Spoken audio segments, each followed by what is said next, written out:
for Skeena Bulkley Valley. Eh bien, après, non. Excusez. Merci, Madame le Président.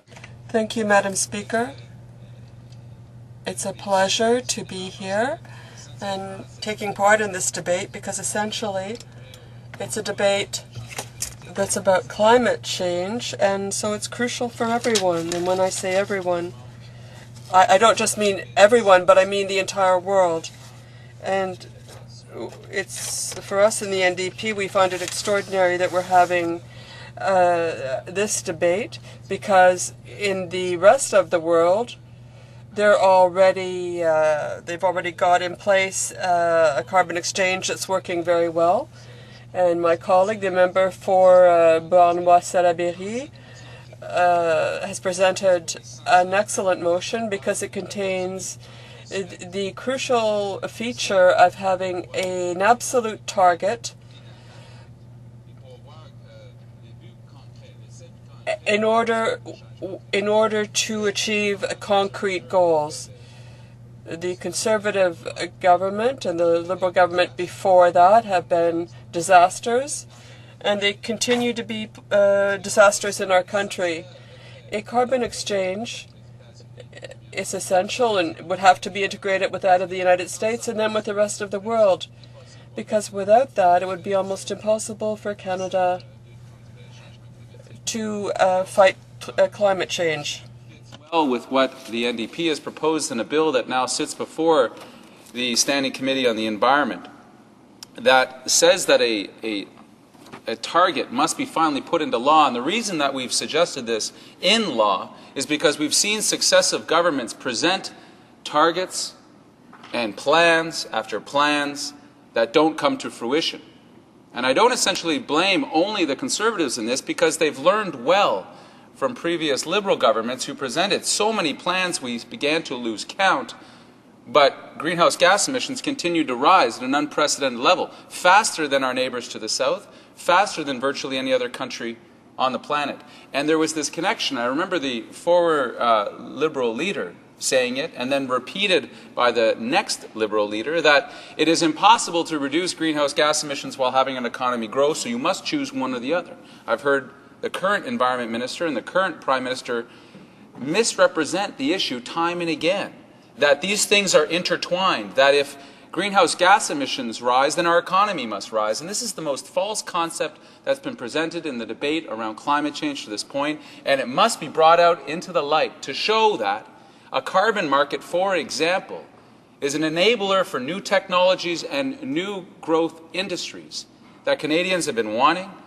And just this very morning, I had some corporations in my office, the heads of those corporations, describing and listing off the number of Canadian companies that have either been bought by American firms and moved south, or have simply picked up shop and moved south. These were significant companies from Alberta, from British Columbia, Ontario, and Quebec, that have simply said without a price on carbon, it is impossible for them to imagine a future in this country to be able to develop the products that they're, and we're talking about wind, we're talking about solar, we're talking about a hydrogen economy.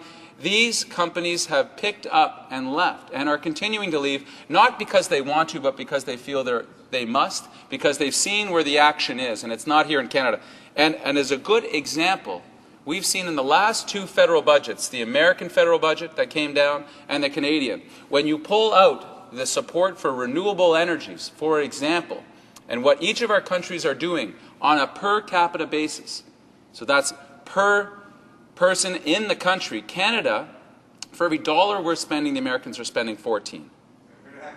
And that's coming from the General Accounting Office in the United States, it's coming from the World Bank, and it's establishing all the countries in the world and how much they're actually supporting, not through words, Madam Speaker, but through dollars. And a 14-to-1 ratio for Canada is an embarrassment. And there is no doubt, and it is with good conviction that these companies are leaving Canada, because when they look south of the border and see the support levels for wind, solar, tidal, for the energies that do not pollute, they realize that the cap-and-trade system that the administration there is developing will be a concrete one. And it is a shame that when we brought forward Bill C-311, that finally needs to put into law these targets, because these governments will not be held to account. themselves. They need it inscribed in law. It has to be put there firmly with an ability to adjust targets and plans as we go along. That will establish a firm market.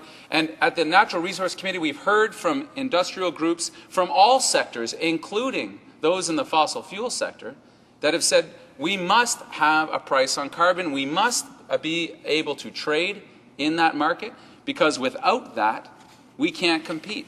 And we've argued this with this government and the one before, that their inaction on climate change would eventually lead to a crippling of the Canadian economy.